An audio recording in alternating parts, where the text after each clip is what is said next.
Today we're going to show you how to fix and diagnose engine light on a 09 Dodge Charger SXT. If you don't have a scan tool, you can bring your car to any part store for a free diagnosis. Once you see what code you have, Google it. Alright, first things first, get the car in the air. My error code was P0138, which is a O2 sensor. Easy fix.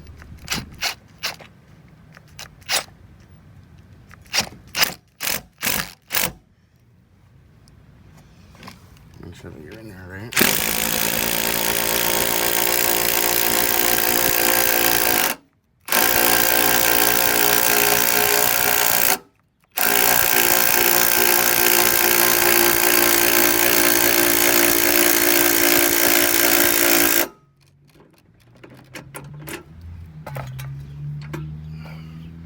Alright, let's figure it out. This guy right here. It's this sensor right here. This is the sensor that I'm going to be changing out today. It's got a simple clip right over here. So you just disconnect the clip. Then you got to get a 22mm socket to get these off. These are really hard to get off. I suggest buying a actual tool. If you can see, it's got a cut on the side of it. It's an O2 sensor tool. So this was only $14. So a 22 didn't come in my set anyway. So I had to go buy something. So I was forced to buy both because I didn't know what to do. But I'm telling you right now, on the Charger you can get away with this, but you need to have a ratchet that has an adjustable head and a bend. You know what I mean? Or else you're not going to be able to use the socket, and you're going to have to use a ratchet. You can't use a ratchet, you're going to have to use a wrench. And with the wrench, you can't put a breaker bar on it.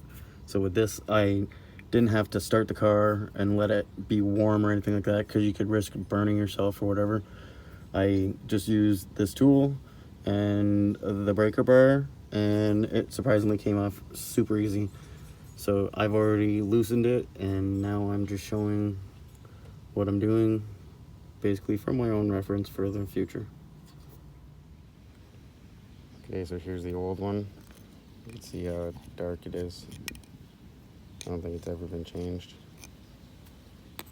And here's the new one, so let's get this out and then compare it with this one and see what it looks like. I'll just take this, get rid of that, so we don't use those here.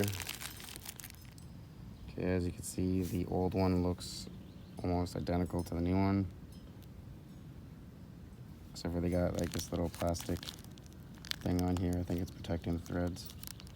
So we'll get this plastic piece off, we'll thread it in, and then connect the connector back up.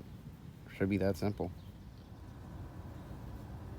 Okay, now we're back underneath the car. As you can see, that's where the old sensor is. Well, the old sensor goes. Now we just gotta put the new one in, but it's kind of a two-handed job, so I'm gonna screw that in, and then we'll see. So I'll screw that in. Okay, I got the new one screwed in. You want to make sure that you use anti-seize grip on the threads, and not to touch the tip of the sensor with your fingers. Not sure if that does anything or whatever, but I'm pretty sure that I'm not supposed to be touching it. Alright, make sure that when you're screwing it in, I always go reverse a little bit first to find a thread, and then I go in so I don't go cross-threaded. So I'm just going to tighten that up, and then I'll connect the connector.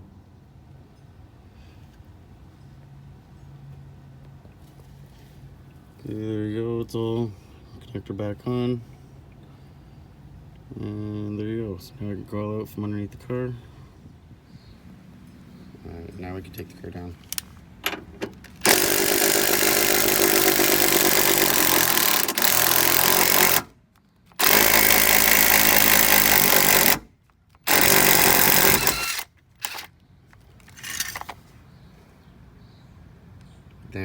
gotta disconnect the battery and wait a few hours, and the code should be gone. Okay, now I'm just gonna take off the terminals on the battery to clear the computer because I don't have a scan code. So I'll start with the black one first, then I'll take the red one off. I'll leave it for a few hours, and it's a 10 mil short socket. There you go. Now you know how to fix and diagnose engine light if you ever get one. Hope the video helped you. Remember to like the video and subscribe.